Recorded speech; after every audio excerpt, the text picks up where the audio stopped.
প্রচণ্ড ব্যস্ততা যাচ্ছে, আর এই ব্যস্ততার মাঝে দিয়ে আপনাদের সাথে আরেকটি ছোটোখাটো ব্লগ শেয়ার করতে চলে এলাম। ব্লগটা ছিল গত 3-4 দিন আগের। এই তো হ্যালো এভরিওয়ান, কেমন আছেন সবাই? আশা করছি সবাই খুবই ভালো আছেন।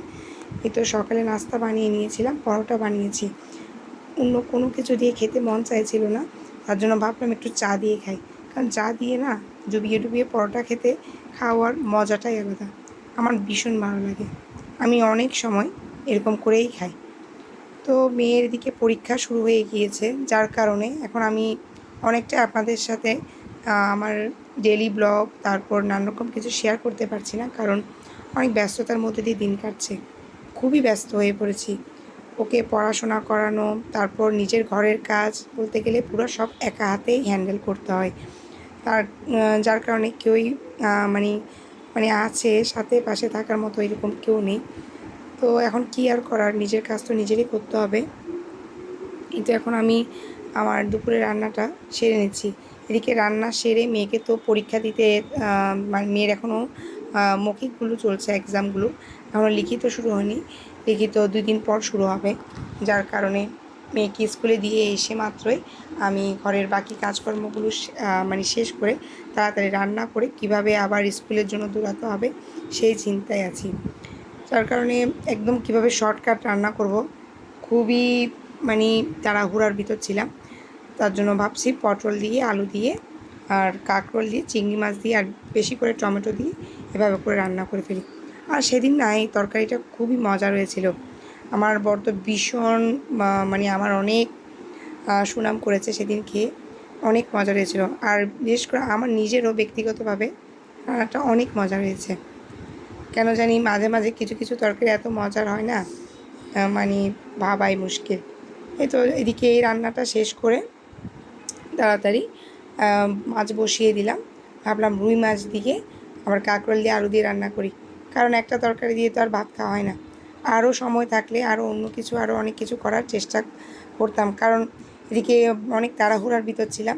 কীভাবে রান্না শেষ করে কীভাবে কাজগুলো শেষ করে মেয়েকে ঠিক টাইমে স্কুলে আনতে যেতে হবে, কারণ মেয়ে যদি আবার বের টের হয়ে যায়।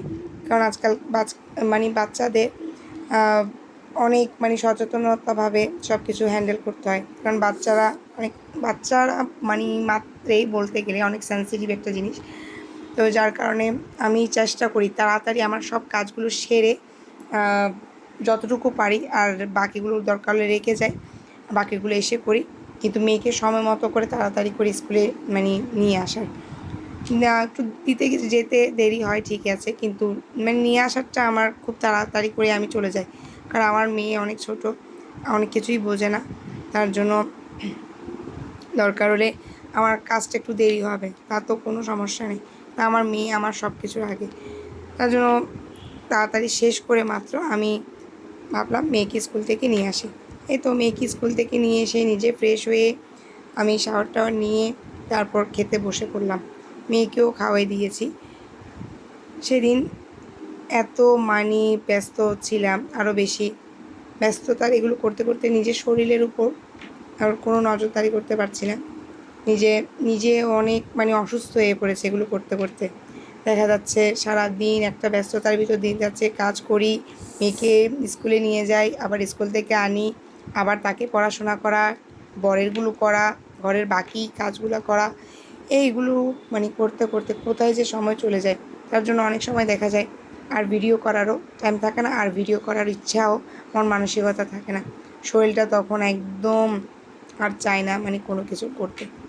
আর আমার এই মেয়ে তো আছেই, অনেক দুষ্ট, তাকে হ্যান্ডেল করাও ভীষণ কষ্টের। তো এদিকে আমার গলার অবস্থা তেমনটা ভালো নেই।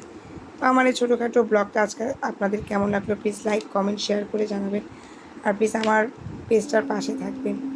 আপনারা একটু লাইক কমেন্ট একটু বেশি বেশি করলে অনেক বেশি ভালো লাগবে। তো সবাই যদি একটু পাশে থাকেন। তো আজকের ব্লগটা এখানেই শেষ করছি। গুড বাই সবাইকে।